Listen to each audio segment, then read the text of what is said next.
Welcome to the Sneaking Into the Movies podcast. I'm Max Nathan. And I'm Norman Davis. We got a big episode for you this week, folks. We will be talking about Project Hail Mary. We also have two very, very big trailers that we are excited to talk about. Sneak in and let's go. 1, 2, 1, 2, 3.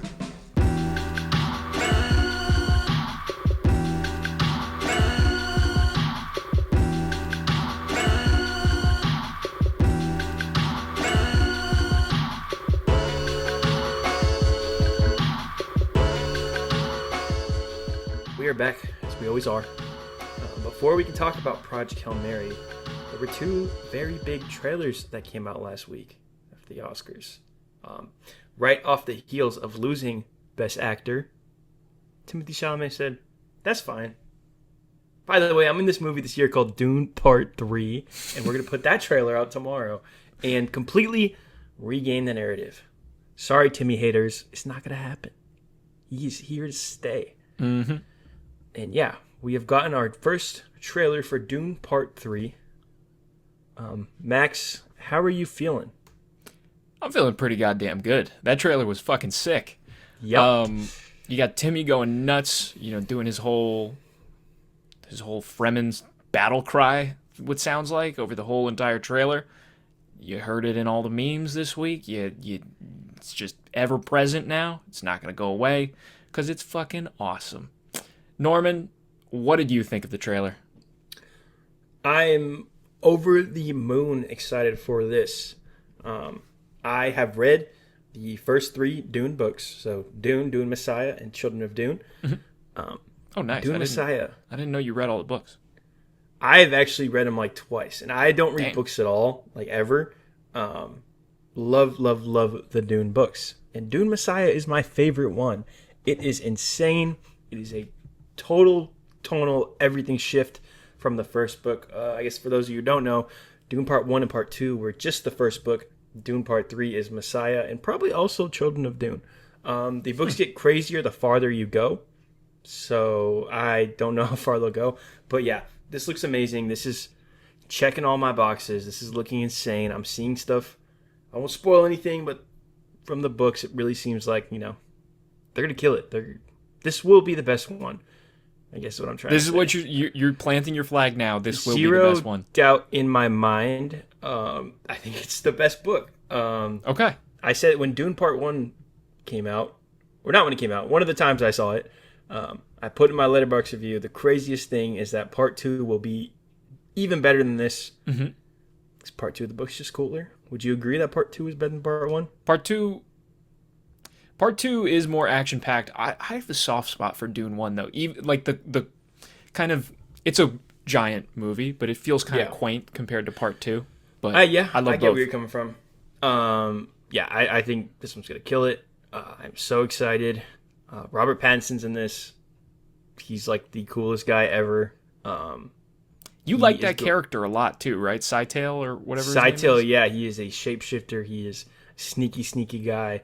Rob is the perfect guy for the job. He looks nuts from the little bit we saw of him in the trailer. He looks kind of chopped, with the hairline and the eyebrows, totally chopped.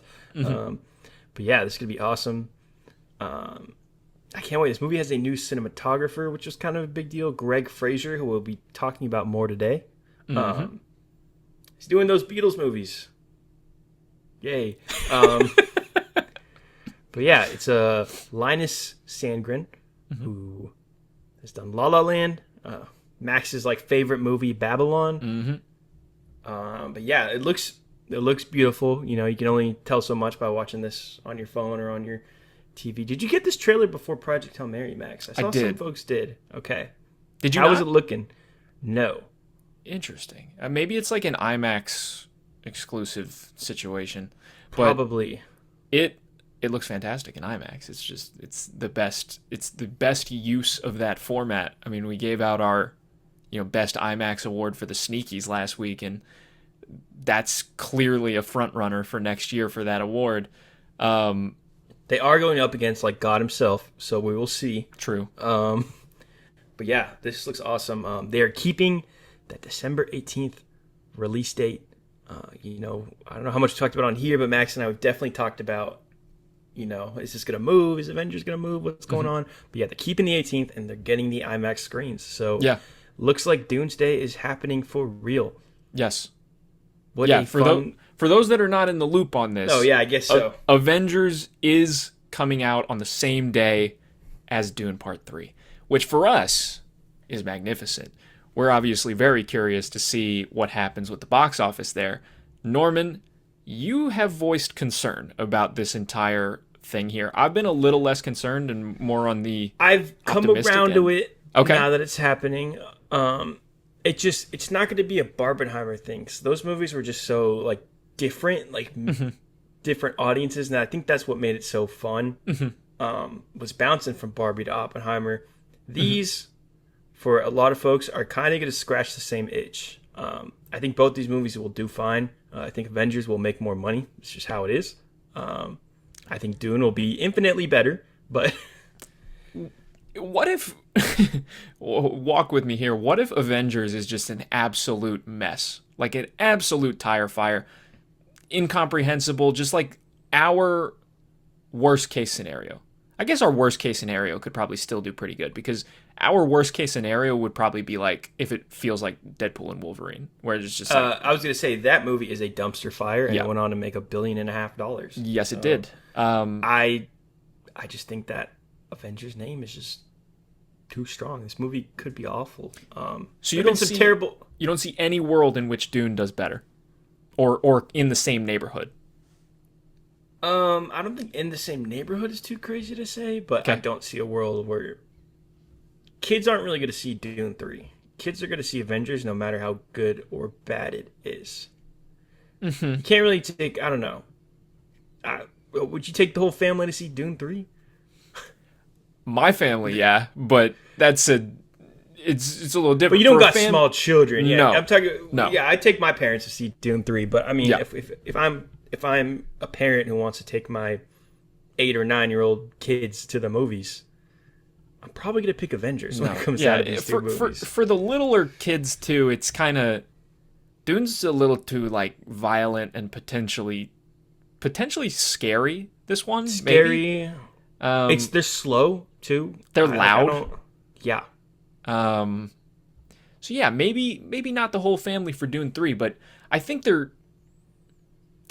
it's gonna be a big movie, like a big movie. 1,000%. I mean, the last one made over $700 million. I think it was the Hollywood Reporter put out an article today just talking about all this Doomsday stuff and how pretty much everything other than IMAX is going to be Avengers. So like Dolby 40X, AMC has something coming out this year. I don't know what it's called, but some new format that'll all be Avengers. But apparently both studios are very confident they'll be fine on that day. Who do you think should be more worried?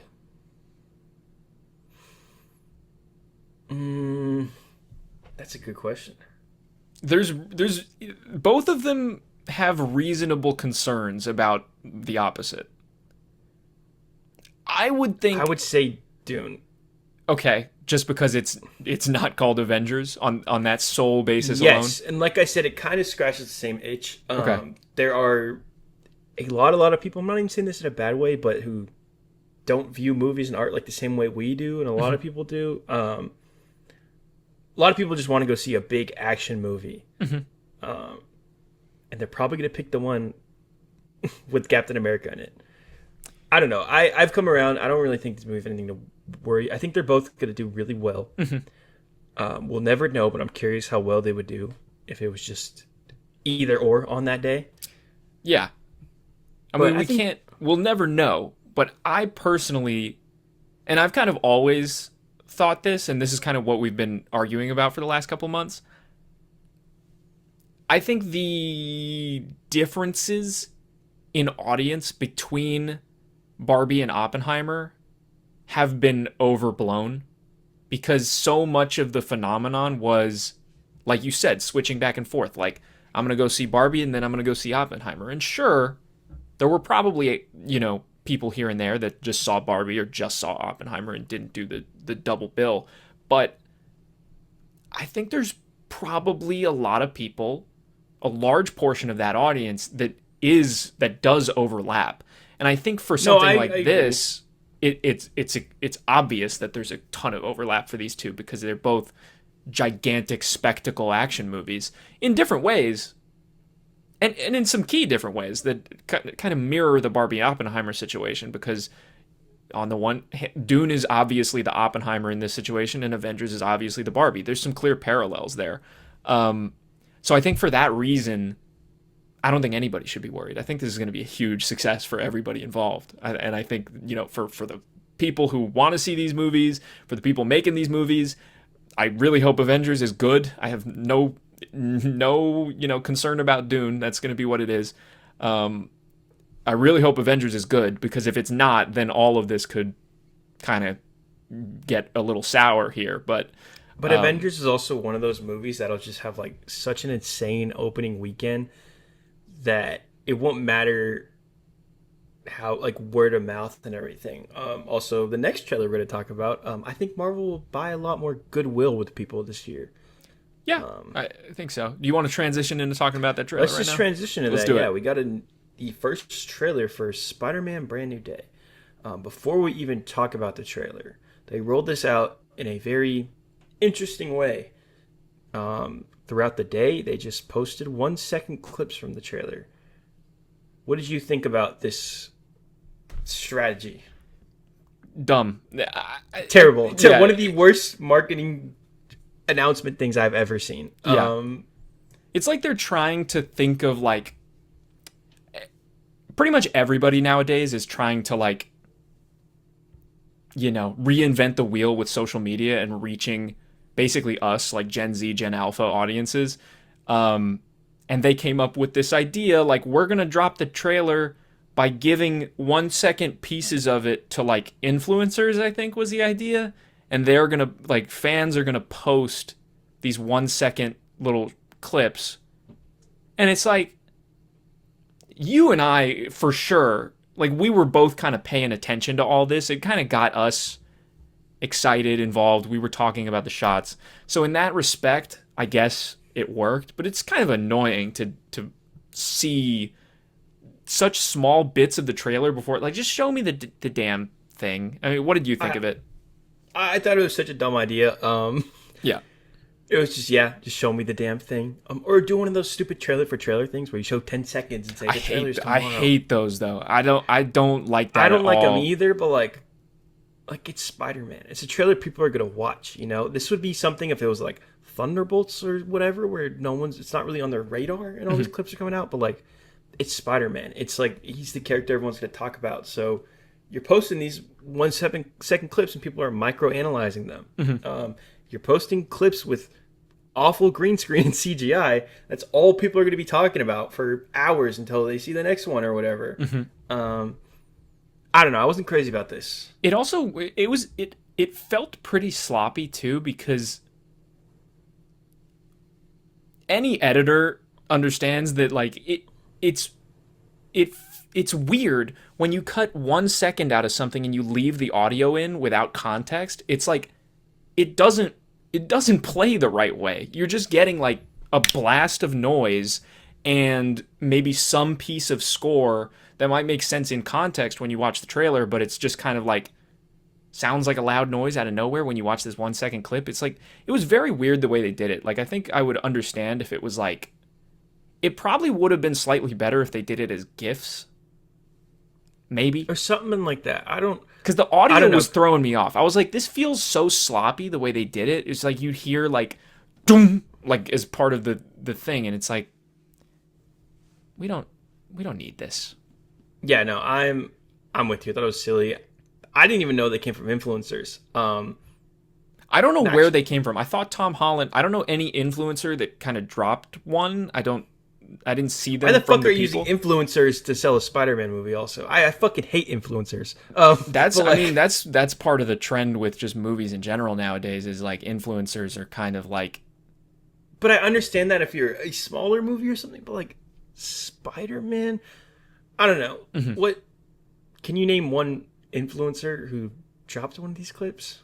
No, because I didn't see where they were coming from. But I said influencer because I believe Tom Holland said in the like video where he said, "Hey, we're going to be dropping these little clips. We're going to give them to the fans. The fans are going to drop them." I assume the fans meant like soups, like people with big enough audiences to kind of like do that. It might have been just regular ass people or like bot accounts they created to just drop these and pretend to be real people. Who knows? As far as I know, Soups didn't drop one of these. I don't think. I feel like we would have known about it. He would have been in front of it or whatever. But let's talk about the actual contents of the trailer. We should mention this is directed by Daniel Destin Cretton? Or Destin Daniel Cretton. Let me check this. Let me check this. Destin Daniel Cretton. Okay, yeah, Destin Daniel Cretton is directing this new movie. He recently directed Shang-Chi and Wonder Man and was originally set to direct the movie that is now called Avengers Doomsday when it was called Avengers The Kang Dynasty. Now, you and I have our, we're both kind of on Shang-Chi to like not so great.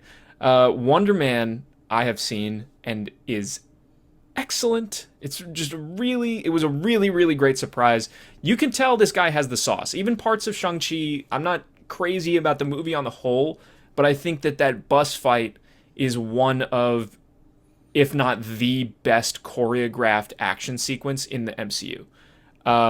So this guy's got the chops. He's like, I can tell, when they announced him, I was like, that guy could probably make a half decent Spider-Man movie.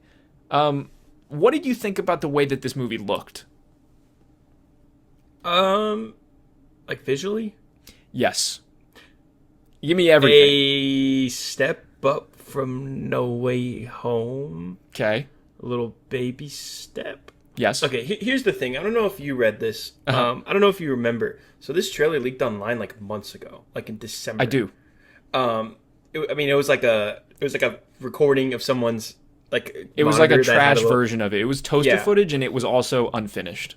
So essentially, though, they redid this entire trailer because of that leak that like nobody saw and no one could tell what was going on. So they replaced VFX shots. So I'm hoping that's why, but there are some pretty shoddy VFX in this trailer. I think parts of it look better. Like I said, No Way Home is one of the ugliest looking movies ever made, point blank, period. Missed me with that film during COVID. We had to film it secretly so no one knew. BS. Everyone knew who was in that movie. They filmed it secretly, and the Hollywood Reporter still was like, "Oh, Alfred Molina's in this movie."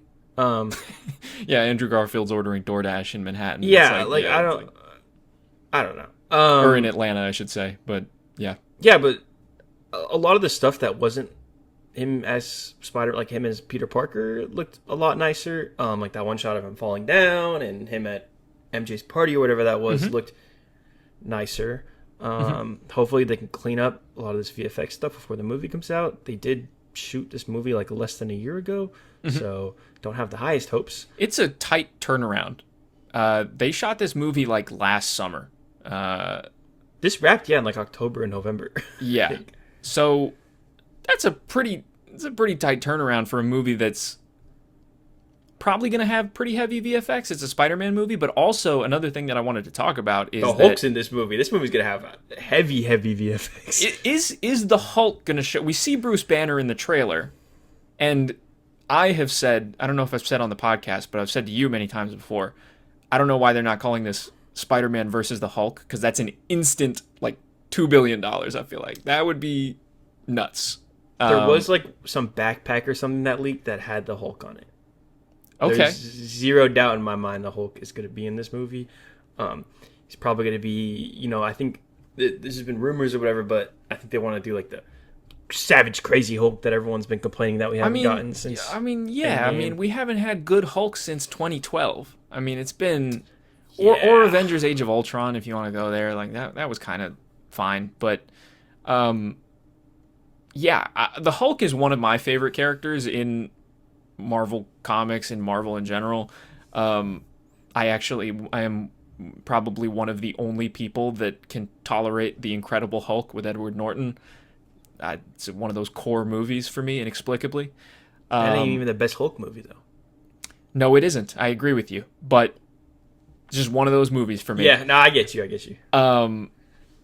And yeah, I would be excited to see a more traditional Hulk in this. I'm not a huge fan of what they did with him in Endgame. It's like you had to do it for that movie. He saved the fucking universe. It was what it was. I see why they did it. So this is. Let me get into like some of my potential concerns. I was pretty positive on most of what I saw. I think that there's some shots, like you mentioned, that look a little like I don't know how that's gonna look. We'll see if these parts that we're talking about are even in the movie. By the way, this movie is also not getting IMAX. That's true. It's coming out very close to the Odyssey, which is that probably has a lot to do with it. You know what else? By the way, sorry to keep. No, go for it. Do you know what else is coming out right around this in the Odyssey? Supergirl. Ooh. That is bold, I will say. Well, Supergirl, when is Supergirl? June, right?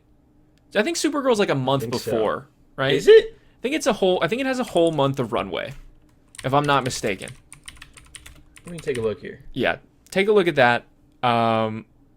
Let me get into some negatives about this trailer real quick. You remember Spider-Man 3, right? You remember kind of is awesome. Hell yeah, I do. I agree with you. I agree with that sentiment, but let's revisit Spider-Man 3 here for a quick second because I think it's relevant here. That movie people did not like, and people did not like it because there was a bunch of, producer, director stuff going on. The producers wanted Sam Raimi to include Venom in the movie. Sam Raimi was like, I don't really like Venom. And then they had to put Venom in the movie. And there's all of these villains. And everybody, all you would hear about Spider-Man 3, even to this day, is that's the movie with too many villains. Destin Daniel Cretton walked in here and said, why you think that was too many villains? Watch this. I couldn't even begin to tell you what the traditional story structure of this movie is going to be. Like, you can't analyze it at all from this trailer beyond the fact that it seems like it's going to be more focused on Peter undergoing some body horror changes. Spider-Man. So that would be really cool, I think. I don't think they got the balls, man. I don't either. I'm not even like thinking about it as a possibility because it's like, they're not going to turn Tom Holland into that monster. That's not going to happen. They're not going to do that. So I'm looking at the entire trailer and I'm like, I don't know what. It's obviously Peter's undergoing some changes. Maybe he's mutating, something like that. And he's also trying to get Zendaya back.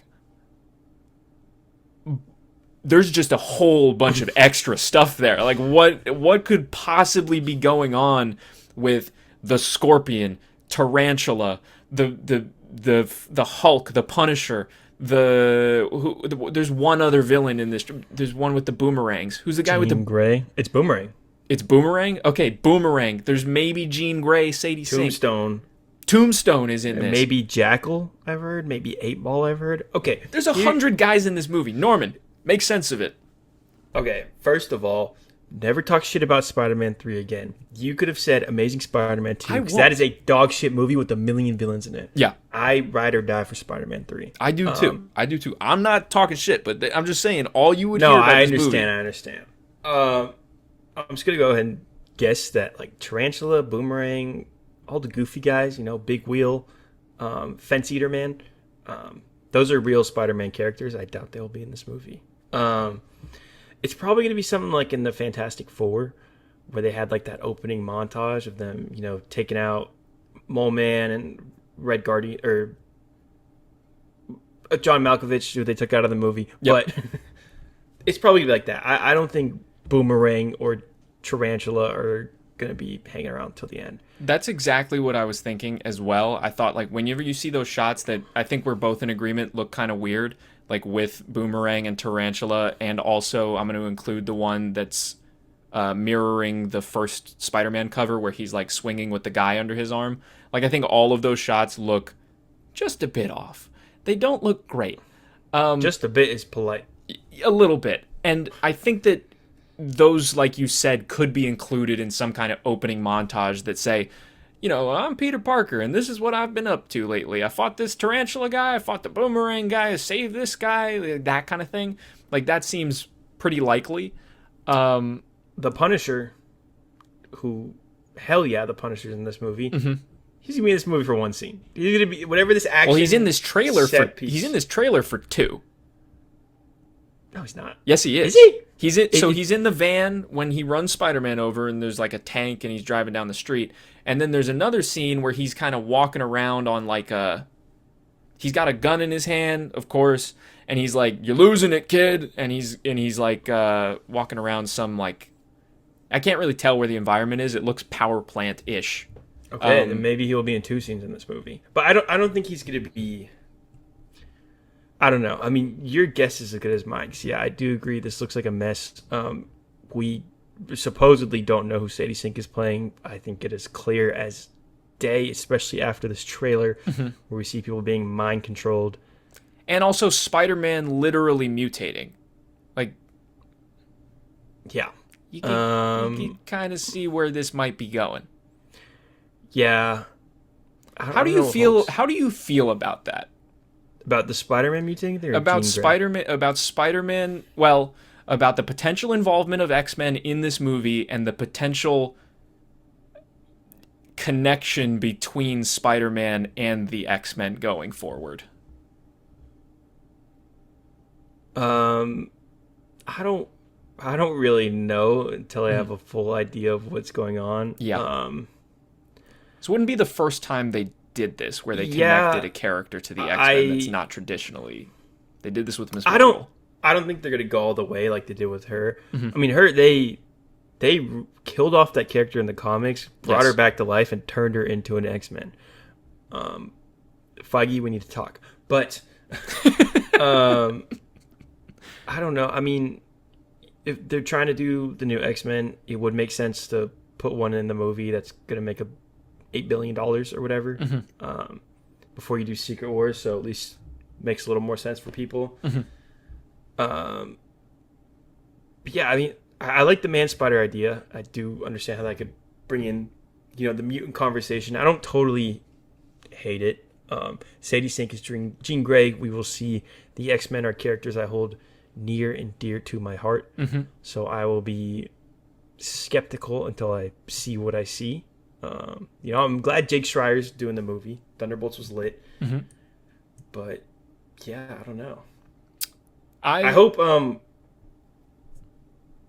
what's his name? The actor from Severance. Tramel Tillman. Tramel Tillman. I remember Tillman. I can't remember Tramel. If he's playing Stryker, hell fucking yes. Like, thank you. Yes. If he's playing a one-off, I'm Officer, I hate mutants. Lame. But if he's like, yeah, my name's Stryker halfway through the movie or something, and then we're going to be seeing him in the future, beautiful casting. Yeah. I would also be a fan of that. I love him. I don't hate it, but like you said, we don't know what's going on with this movie, really. We don't know how... We didn't mention the hands in this. Yeah, we didn't even mention the fact that Spider-Man fights like 100 ninjas at the end of this trailer. Yeah. I don't know. I mean, like I said, this looks like a step in the right direction from... It took 4 movies to do his origin story.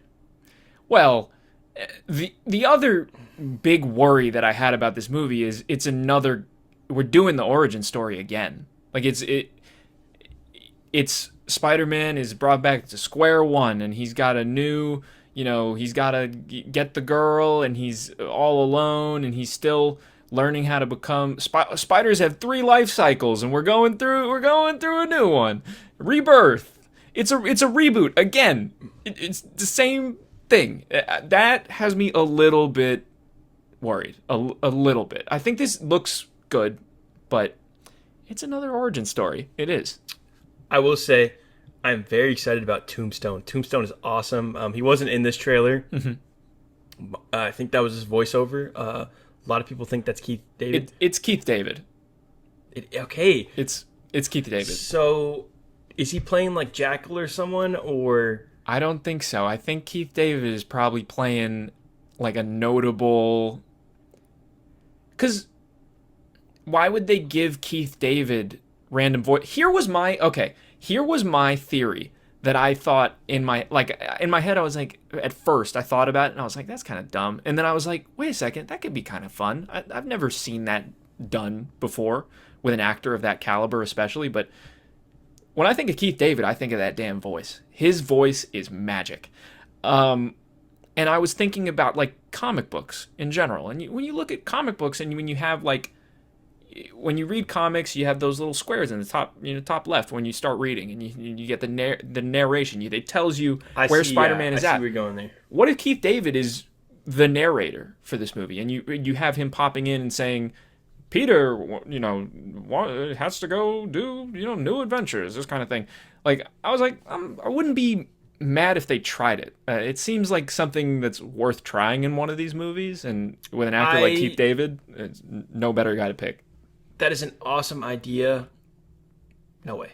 Yeah, that is too cool of an idea for them to do an MCU movie, essentially. Yeah. I don't know. He's another character in this already loaded movie, so I don't know. Are you feeling more excited, less excited for this movie after this trailer? I guess I was already pretty excited, so I don't think the needle's been moved. I don't think it looked like vastly better than I thought it would, or vastly worse. It looks like kind of about what I expected. So I'm excited. I was already excited. What about you? Yeah, I'm about the same. Like I said, I don't love those other. I really don't love those John Watts movies. Yeah. But this looks like a step in the right direction, at least. But I got a ride for it. I took this in the draft. You do. You got Doomsday. I got this. So we'll see. We'll see which is better. We'll see when that Doomsday trailer comes out, whenever it does. I mean, where is that? 4. Yeah. Let's talk about Project Hail Mary.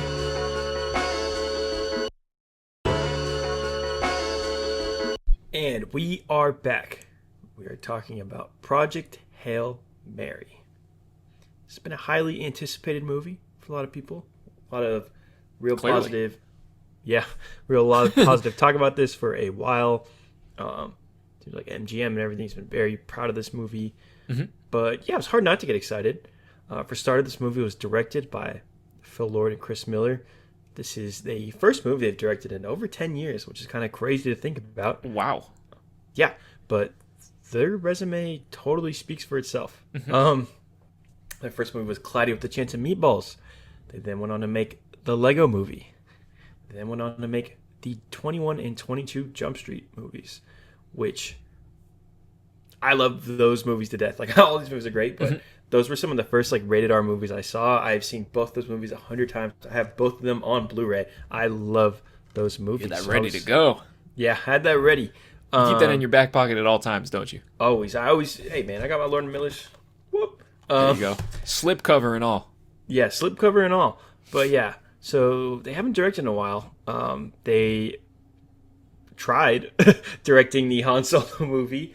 For those of you who don't know, that was a nightmare. That is like an episode on itself. Mm-hmm. They got fired and they reshot that. We probably entire will do movie. an episode on that eventually. For sure. I would think. It is, one of the craziest kind of production woes of the last 10 years, as long as we've been into movies. Mm-hmm. They've had a couple other things canceled. They tried doing a Men in Black Jump Street crossover, which would have been the best movie probably ever. I did not know about that, but that sounds You did nuts. not. MIB 23. Yeah, that is one of the biggest what ifs for me in movie making, because I love the first 3 Men in Black movies to death. I love the Jump Street movies to death. Mm-hmm. Just seemed like a match made in heaven, but yeah, it just kind of never happened. Channing Tatum actually a couple months ago now was talking about it and pretty much said that one producer, who I don't remember his name, but he named, which is totally beast mode. People don't do that. He called this guy out by name and said he just wanted way too much money compared to everyone else. Yeah, I mean, most decisions in Hollywood are made because of ridiculous greed. Yeah, this came down to just one guy who probably would have made a ton of money because that movie would have been a huge success. But in that time, they did produce some movies that were pretty good. Max, have you ever seen, what is this? It's this little movie. It's called Spider-Man Into the Spider-Verse and Spider-Man Beyond the Spider-Verse? I have seen those films. Across the Spider-Verse. Yeah, Beyond is on the way. But yeah, they produced the first one. They produced the second one. They wrote the second one. They're writers on the first one too. Oh, interesting. I think they were co-writers on the first. I think it was just them on the second one. They're core members of the creative team on those Spider-Verse movies. I think is probably the best way to put it. Yeah. They also they were producers on Mitchell's vs. the Machines, which is a fun, great movie, underrated, movie. They did Cocaine Bear, which I thought was terrible, but made a lot of money, so they produced that. But yeah, they are back in the director's chair, the first time in a very long time. It's based off a book. I'm blanking on the author's name. It's the same Andy guy Weir. who wrote Andy Weir. There we go. He wrote The Martian, which is another book I've read that is pretty good, but the movie is also fantastic. Ridley Scott, Matt Damon. Check it out if you haven't. Yep. But yes, they haven't directed in a while, but they have had their hands all over movies and TV and such. Just wicked, talented guys. Yes. But yeah, so how were you looking forward to this? Were you excited? There's so many. I was skeptical. I was skeptical because of the trailers. We've talked about it a bunch of times, but I did not love the trailers for this movie. I thought the last one they put out was like pretty good, and I kind of got more on board with the movie. And I feel like that last trailer was more indicative of what I ultimately got out of this movie. I thought it was a fun, crowd-pleasing, light movie. And I don't say light in like a negative way. I say light in terms of it just being, it goes down easy, if that makes sense. Norman, what did you think of this movie? I pretty much agree with you. I thought it was solid. I will just start off by saying this movie looked absolutely beautiful. This was shot by the man, the myth, the legend, Greg Fraser, who we were talking about earlier. Like we said, he did the first two Dune movies. He did The Batman, which is another really nice looking movie. He did Rogue One, which is the nicest looking Star Wars movie. He did The Creator, which is a very nice looking movie. So this movie looked beautiful. I do agree, though, it was a little light. I kind of mean it in a little bit of You do mean it in a negative way. I don't know. I don't think this was as easy to swallow as you do. I guess I should say. In what ways? Where did you kind of brush up against it? I thought the pacing in this movie was pretty damn rough. I would agree with you. I think that's part of the challenge of adapting the book, probably, because there were so many parts of the movie, specifically where it stuck out the most for me is what feels like 20 minutes of the movie that was dedicated purely to Ryan Gosling and Rocky figuring out how to communicate with each other. And I was like, this is going on for quite long, like when it was happening. And then I was thinking a little more and I was like, but this is probably like 100 pages. This is probably what the book is all about. Yeah. So I can see why they did that. So it's probably not stretched at all. It's probably compressed for given what the source material is. From what I understand, that's it puts the science in science fiction, that book. And these books are very much about guy in space using science to solve problems. And in a movie, it's tough because you're just kind of sitting there watching them, type into computers and stuff. And some of it's fun and funny, and the Rocky's great. You'll hear that on every review for this movie. We don't even need to say it. But yeah, I thought, and also another thing that kind of drags the pacing a little bit, in my opinion, is the non-linear aspects of this movie, where we're going from space to back to Earth, to space to back to Earth, and we kind of do that over and over again. It kind of becomes a little formulaic to a point. What did you think of the non-linear aspect of the movie? Did it work for you? How are you feeling about it? I didn't totally hate it. Okay. I think towards the end, I agree. It got a little like, okay, just lay it on me. Like I liked that it opened already in space with Ryan Gosling, I guess Ryland Grace waking up. Yep. Thought that was pretty neat. But yeah, by like halfway through the movie, I was like, they should have just had it open in space, then do all this stuff. Yeah. And then, I think that would have flowed a little better. One of my biggest issues with the pacing, this movie does something incredibly similar to Across the Spider-Verse. It ends like 3 different times.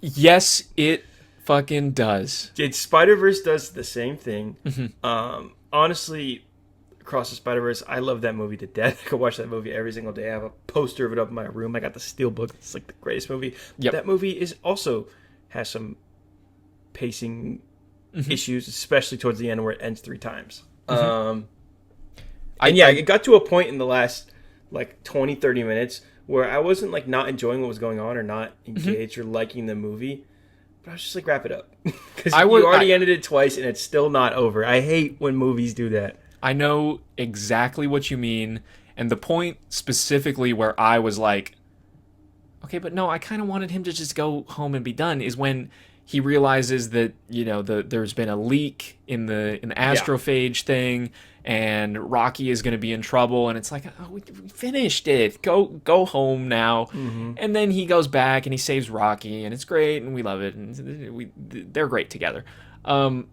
You're right. I think I agree with you, I should say.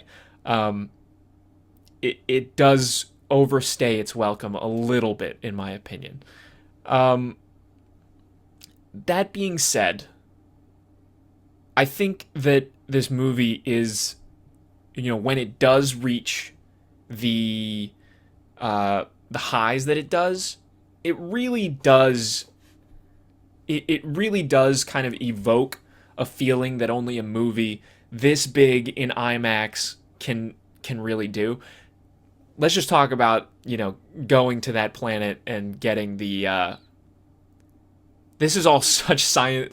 It's high, hardcore science fiction. Yeah, they got to get the dust stuff with the trap. I believe it's called astrophage.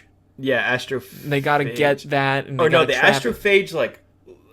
The astrophage is the stuff that's eating the sun, and it's part of something called the Petrova line, and it's going into the sun. See, I was a little confused because wasn't it also their fuel? It was also their fuel. Okay.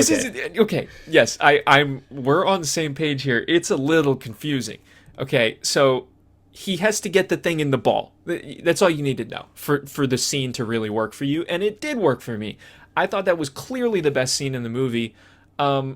And it's the kind of thing that you can see, like, again, when it comes to the adaptation of the novel. That the novel is probably, and I haven't read the novel, I'm just guessing here. I would imagine it's mostly, you know, trying to communicate with aliens and fuel stuff and this, that, and the other thing, science-wise, and maybe there's a little bit of, like, action here, and it's like, that's it. But this movie, you know, we kind of, you know, when you adapt it, you blow up some of the action, and I think that they did that really, really well in this movie. And I think that a lot of the action scenes or the one action scene, I should say, what it does is kind of really illustrate, I think, what the movie is ultimately trying to be about, which is that anybody can be brave. It's sort of similar to their work in Spider-Man or the Lego Movie or even The Mitchells or Cloudy with a Chance of Meatballs. All of these movies kind of have that same through line that ordinary people, you know, when given the opportunity, can use their the things that make them unique to solve grand problems. That's what all of these movies are about to a certain extent. And I think that scene does a really great job of it. What did you think of that scene in the movie? Yeah, I thought it was awesome. Like we said, with this whole movie, and you probably read this, if you know anything about this movie, you know it looks really, really nice. Yes. That one scene where it goes from green to red, it's in like all the trailers, every TV spot. I still got full body chills, head to toe, when it happened. Oh my, like that is like, yeah, that's why you go to the movies. Yep. Yeah, the scene was awesome. It was really, really cool. I couldn't agree more. One more thing on the non-linear aspect of the movie. I think it could have worked a little better if the cuts to Earth felt a little bit more motivated. It felt like at a certain point, like I said, it did become a little formulaic. Like, we're doing a little bit in space. We're doing a little bit in Earth. We're going boom, boom, boom, boom. But none of it felt like motivated, I guess I should say. Like, it Yeah. didn't feel like, oh, we're going back to Earth because he has to recall this one specific part. And it's also unclear. Like, there's a thing in the movie where, like, when he wakes up, he doesn't really have his memories. And it's sort of implied, I guess, that, like, the going back to Earth stuff is him remembering and recalling this stuff. But it's also, I guess it doesn't matter that much for the actual movie. It's more for just us to understand the backstory and understand his arc in the film and where he's coming from. But I do think it could have been a little bit more motivated, the cuts to Earth. Yeah. Yeah, what were you going to say? No, I was just saying, yeah, I totally agree.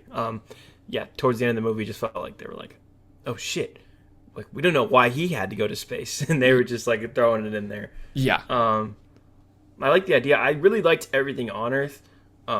Sandra Hüller, I was going to mention her next. Yeah, what'd you think? pure class. Love her. She had the double whammy with Anatomy of a Fall and Zone of Interest a couple years ago. And Zone of Interest is great, man. Anatomy of Fall is too, but I've been thinking about Zone of Interest a lot more. That is like after I saw it. top 5 movie of the decade for me. I don't see it moving. That movie, Harrowing. Yeah, one of the scariest movies ever. Yep. But she is so damn good in both of those movies. I've been Yes. waiting for her to see her in something else. And she was a lot of fun in this. Like, she doesn't get as much to do as she does in like Anatomy of a Fall or Zone of Interest. This is her Those are- first like big American movie, if I'm Yeah. not mistaken.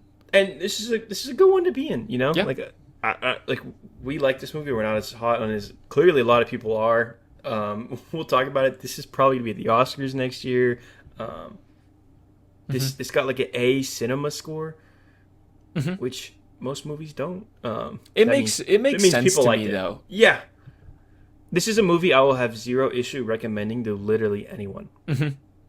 I totally agree with you. It's one of those like 4-quadrant, like pretty solid. Like it's just a good movie that goes down easy. Like everybody can like this movie. Yeah, Max and I are just nerds. Yeah. we see so many movies. I don't know. But yeah, Sandra Hüller, awesome. I want to shout out Lionel. Lionel Boyce played Carl. Yes. Just love that dude. Really good in the small role that he has. He was really good. I didn't even know he was in this. I was like, wow. I've been following that dude since the Odd Future days. Yep. 10 plus years ago now, which is crazy. Loiter Squad, he's on The Bear. Just happy to see him in something Yes. this big. And he's so good in it. Hopefully this leads to more and more avenues for him. Yeah. I want to go back to Sandra Hüller for a minute. Sure. I like her. Her performance is great. And this is I mean this in no way towards her performance. I want to get out first. But I thought that character felt a little bit cartoonish when I felt like the movie needed a little bit more emotion or realism. Like her entire character is like she works for the government and she is there. She's all about business. Like she is just, here to solve this problem and save the world. And she doesn't show very much emotion. And she's just kind of, about the work. And also, in a way, a very logic-based person. So that's kind of also why she's not super emotional. Like she doesn't have a problem doing things that are emotionally or ethically dicey if it means, moving the mission forward. And that kind of shows itself in a key way towards the end of the movie. Yeah. And she in another key moment in the movie, she does show that humanity that's kind of like within her. It kind of comes to the surface in a key moment where she sings Harry Styles' Sign of the Times during a karaoke scene. What did you think of that scene? I was thinking about the last movie that had Sign of the Times in it, Max. Do you remember another movie that we talked about on this podcast that has Sign of the Times in it? No. What is it? You don't? Mm-mm. Come on. You're gonna like be so pissed you don't. It's got to be a this. bad movie. Kraven the Hunter. That movie had Sign of the Time. Oh yeah, Fred Heckinger sings Sign of the Time. Well, no, he lip sings it as Harry Styles because he's the Because chameleon. he's the chameleon. Yeah, the of course. chameleon. Yes. Craven the Hunter Um, mentioned. Yeah, but yeah, that was a sweet scene. You know, I think it kind of seems like she always knew that Grace was gonna go up to space. She was trying to hype him up a little bit. You know. Yeah. I'm just gonna level with you. I don't really like that song, and I don't think that the I don't like Harry Styles. I do really like that song though. yeah. You have to clip that out. Yeah, I might have to cut that so they don't come for you. But yeah, I don't know. That song feels a little hokey to me, especially in this movie. But this is kind of a hokey ass movie. It is, and I like it. It kind of fits, and I see what you're saying, but it doesn't. I don't really like it there. It feels way too on the nose. And the song is just a little. The song is also kind of like, it's just kind of on the song. I don't know. But I don't know. I feel like, especially like you just talked about how like calculated and logical she is. Like that's the song to pick when you're trying to get someone to lock in and go to space and kill themselves. You're right, and she's doing something in that moment. She's not. She is showing her humanity in a way, but she's showing her humanity in order to convince Ryland Grace Manipulate. Of or make him feel more comfortable. It's kind of what she's trying to do. All that to say, about her character, I wish we had a little bit more there. It felt like she was kind of closer to. I think the book has a lot more on Earth. Okay. Do you want to hear something crazy from the book, by the way? Yeah. So, I didn't know this from my roommate Preston, who I saw this with, was telling me about it. Mm-hmm. So, the Earth's getting too cold, right? Yeah. In Project Hail Mary. Because the sun's dying? Yeah, you know what they do in the book? What do they do? They decide the way to stop the world from getting cold is to just hyper accelerate global warming, and they nuke the North and South Pole. And then they're like, "Oh fuck, we went a little too far."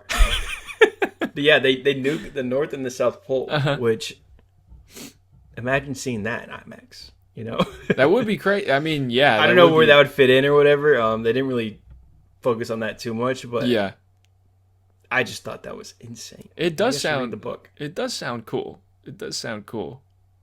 That's that little bit of extra, like we said that one bit where he's trying to get the stuff in the ball. That's like the kind of one big action spectacle in this movie. Mm-hmm. Could have used some nukes. It could have been cool. It's a cool idea. Nukes and IMAX, man. That's the hot commodity these days. Yeah. So yeah, I think that my you said a cinema score. My crowd clapped at the end. I don't know. Did you have some clappers toward when the movie? I didn't have any cuts to black? clappers, but I will say, I saw this movie at 11 o'clock. Today's a Monday. I saw it at 11 o'clock on a Monday morning. Damn near full house. And everyone was. I didn't get any clappers. But people were loving this movie. Yeah. People were dying laughing. I was hearing sniffles when you're supposed to cry. Yeah. This is a huge crowd pleaser. I know we'll talk about the box office a little more once we finish up with our general thoughts. But yeah, I mean, like I said, I like this movie quite a bit. I didn't love it, but anything this good going for this much that is going to get people into theaters to see something. It's based off a book, but it's not Star Wars or Dune. No, it's based off a book, but it's not Spider-Man or Mario. It's not that kind of IP. It is pretty much, for most people, it's an original thing. Yes. That is just writing off of looking really good and having a really good actor in it. And that's a big plus, especially for movies this big. So I totally agree with you. We have, done this whole entire conversation without talking about Ryan Gosling once. I know. Let's talk about him for a little bit. I think he is magnificent in this movie. He is a star in the traditional sense of the word, and that's something that we didn't, we talk about how movie stars are kind of like scarce commodity these days. It's we don't really have that many people who can sell a movie off of their name alone. And this movie is he clearly sold this movie. Like this movie had a fantastic opening weekend. We'll talk about it more later, but he is just the best. And I think that his casting is clearly so essential to this movie because you have to get a guy who's charming and handsome to make that science stuff really work. Because you have to make that palatable for people, and he does such a great job of playing the oaf who is also the smartest guy in the room. Like that's kind of what he's doing in this movie. It's a really hard line to walk, but I think he does it masterfully. What did you think of him in this movie? I agree. I mean, Ryan Gosling's not new to town. His range is just on full display here. He's goofy and funny for most of this. I mean, most of this movie is kind of just him. Like, it's him and Rocky, so it's just him. So, like, most of this movie he acted by himself, which you gotta just, like, it's not even something really you think about when you're watching this. He's acting against a puppet, or however they made Rocky. But yeah, like, he's hilarious. He can deliver these insane science whatevers. But he can, like, go to those kind of dark whatever places when he needs to. Yeah. And yeah, he really is a household name. He kind of slowed down on acting the past couple of years, or he went on a little break. He's been in some bad movies this last couple of years. I won't lie. The Gray Man was awful. I didn't even watch The Fall Guys. The Fall Guy was fine. It wasn't great. Yeah. But no one saw that movie. But yeah, he's awesome in this. He's awesome. Yeah, like in Barbie, I think. Kind of got people back on Ryan Gosling. But I totally agree. He totally sold this movie in the same way that Timothée Chalamet sold Marty Supreme. Or Michael B. Jordan sold Sinners. Yeah, I think all those guys are clearly, we're in a much better place than we were a couple years ago. I think you list off those names. But yeah, you want to talk about box office here a little bit? Or you want to is there anything else you want to... I feel like I've got my... Yeah, like opinions on the movie, like we kind of, Rocky's great. We didn't talk about Rocky. Do you want to talk about Rocky at all? It's kind of... If you've seen fun. The trailer, he's going to be a cute little guy you're going to get attached to. And he's... Did you have a favorite Rocky line? Let's just say. I mean, like Bump Fist, bro. Whatever that was. Fist my bump? Yeah, Fist my bump. That was a good one. Probably that, What about you? I liked when he said, when Gosling is talking about his girlfriend is with this new guy and his name is Mark, and he's just like, I hate Mark. Yeah. He just delivers it bluntly. That was really good. That was my favorite Rocky line. So let's talk about box office a little. Norman, this movie did very well. Let's talk about that. How much did it make this week? This movie had a fantastic opening weekend, no matter which way you look at it.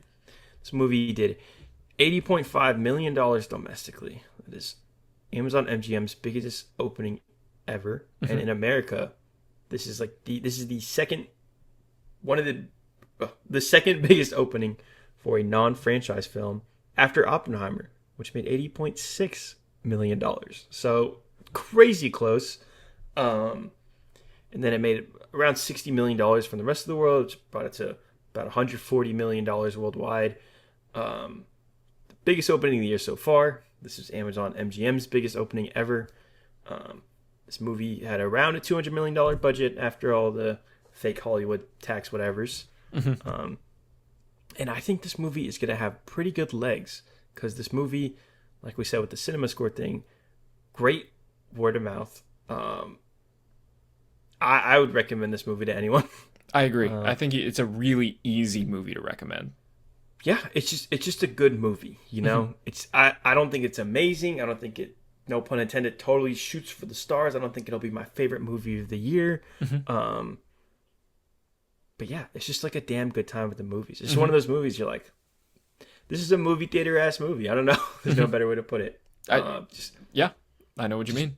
Good directors, good cinematographer, good star, good cast, it's all there. Yeah. Yeah, I was shocked as to how this movie did as well as it did. I told you, I was like, I don't even know why stuff does well or doesn't do well anymore. It feels like it's becoming harder to predict. That being said, this has Ryan Gosling at the front of it. This has Jeff Bezos' wallet behind it. It's a movie that, you know, if movies are going to do well, this kind of movie is going to do well. I 100% agree. I don't think I said this to you, but I was talking about this with someone last week. Like, if this movie didn't do well, it's wraps. Like, if something like this that looks incredible, like visually and just whatever, it has talented directors and a great star. Like, if that's not selling a movie, nothing that doesn't have Captain America or Moana in it is. So it's a relief that people are still, going out to see movies like this. They marketed it really well. I mean, there's been a lot of TV spots and stuff. I don't watch a ton of network TV, but I've seen a lot of it during like basketball or whatever. Yep. Yeah, I think they did a really good job putting this one on people's radars. Yeah. And there's clearly an appetite as well for just spectacle in general these days. Like, you know, like you look at IMAX and stuff, and this is another movie that has IMAX at the forefront of its marketing campaign. Oh yeah. I saw this in IMAX. It was a packed house. Also, at least in the Dallas area, every IMAX theater packed all the time. We talked, a while ago, probably around Thunderbolts, I think, talking about how like, we kind of like struggled to get tickets for a Marvel movie for the first time in like a long time, or maybe it was Superman, something like that. I think it was Superman, because Thunderbolts, it was me and like 12 people in that theater opening. That's true. You're very right about that. It was probably Superman, but we were talking about that in the context of, you know, it used to be really hard to get, you know, opening weekend tickets to these movies. Like people would kind of like a month early, you know, buy tickets to these movies, and post-COVID, that has not really been the case. I was shocked. Like even like over a month ago, the tickets for the IMAX 70mm shows in Dallas were just, it was, you know, very similar to the way that Oppenheimer or Sinners looked when they have been here. Or, you know, even in the AMC North Park 15, which is here in Dallas, which is one of the most popular theaters here, which is a digital IMAX and not the 70mm 1:4:3:1 aspect ratio show, even that was hard to get tickets to. It was packed all the time. People are going to see this movie. And a lot of that has to do with the IMAX trend that we've been following. I don't think we have numbers yet on... A lot of times, like I remember when Dune 2 came out, they're like, 70% of people saw it on IMAX or whatever. Yes. But yeah, I imagine a huge part of this... like I said, I didn't see it till today, but I was looking at tickets all weekend because I was always this close to going. And yeah, those IMAXs were selling out all time of day. Mm-hmm. So yeah, this is gonna be a big movie clearly, and I can definitely see it having legs. There are definitely gonna be, when people come out of this movie, they're gonna tell their friends, and maybe we see some crazy 0% drop situation like we've seen in the past recently with Sinners. Most notably, I think it made more money in the second or third weekend than it did in the first or second, something like that. Sinners, after its first weekend, had a weekend where they actually went up, which is pretty unprecedented at the time, but it actually happened again with Send Help recently, where they also had like a, you know, within, you know, minus 10% drop. Where were y'all for the Bone Temple? I agree. That's what hurts. So I'm really happy. A lot of movies are doing very well right now. Like you said, Send Help did really well. Hoppers is doing great. The Housemaid made like $400 million. Nuts. That movie made more than like Thunderbolts. Like what? Yeah.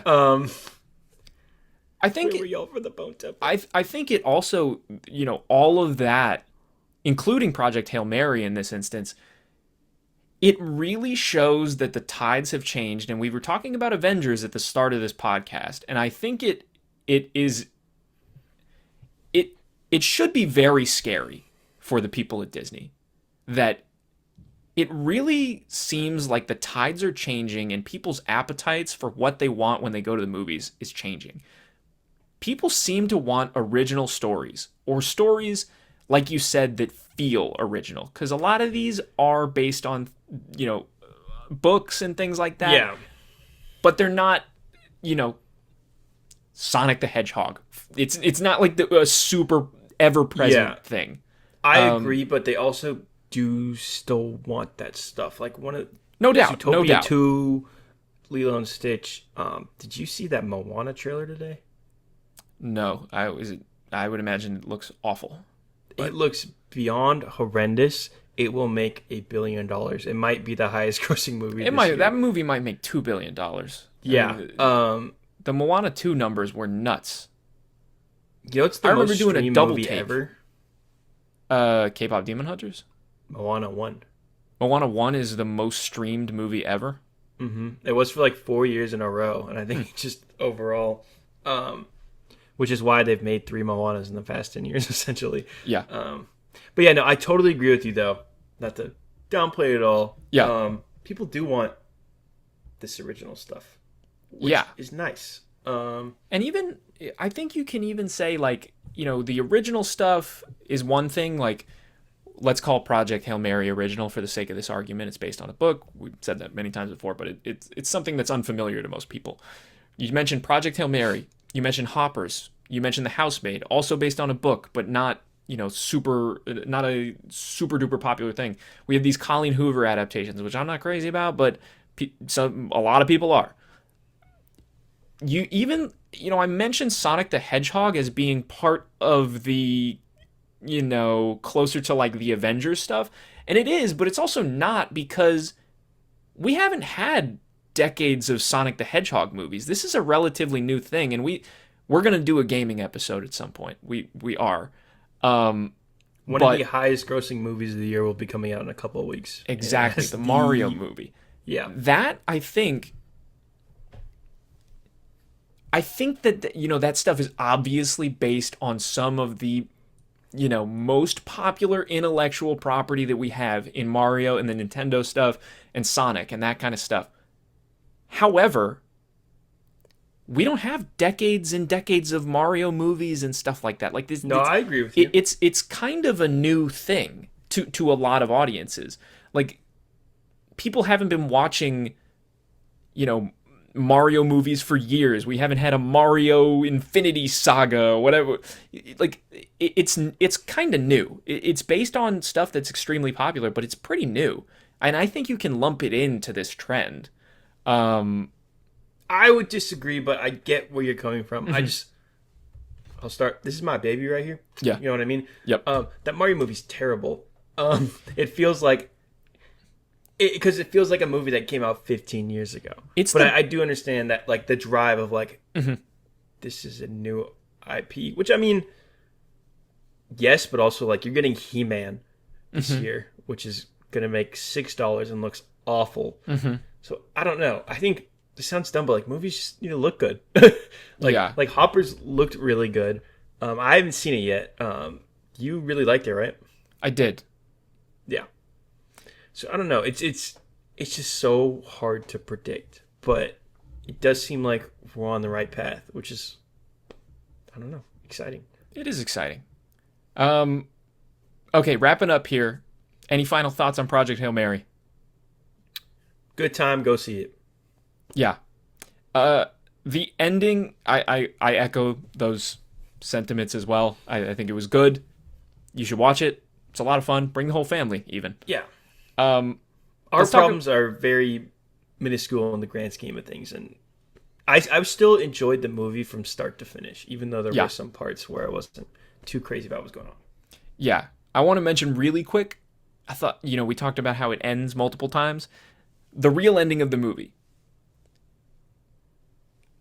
I thought it was fun, little convenient. And that, that kind of feeds into the kind of goes down easy aspect of it that we've been talking about for this entire conversation. So I'm fine with it, but I was like, okay, it's a little convenient that he has nobody on Earth that he, can talk to. I find it hard to believe that guy had just no one he was talking to back there and had no life whatsoever. Pretty hard to believe. It was a fun ending. It's fine. Yeah. But that's the thing that I think holds it from being, like, a great movie. It's good. Yeah. Just a little more substance, Yes. So, yeah. We're done with Project Hail Mary. Is there anything you want to get out before we go here? Regardless of how we feel, we will be talking about this movie again during awards season. This will be the blockbuster that gets nominated for the Oscars. Doomsday Probably won't not the be only there? I one. mean, there's going to be Dune. I said Dune will Doomsday be jokingly, but Dune is what? going to be there. Oh, okay. Yeah. I thought you Yeah, meant no, the no, Dooms. No. I just think, I think people really like this movie. I don't think this movie's going away anytime soon. Yeah, I think this is We'll going to talk have about legs. this movie again. Yeah. Yeah. All right. Thanks for sneaking in. Bye-bye. See y'all next week.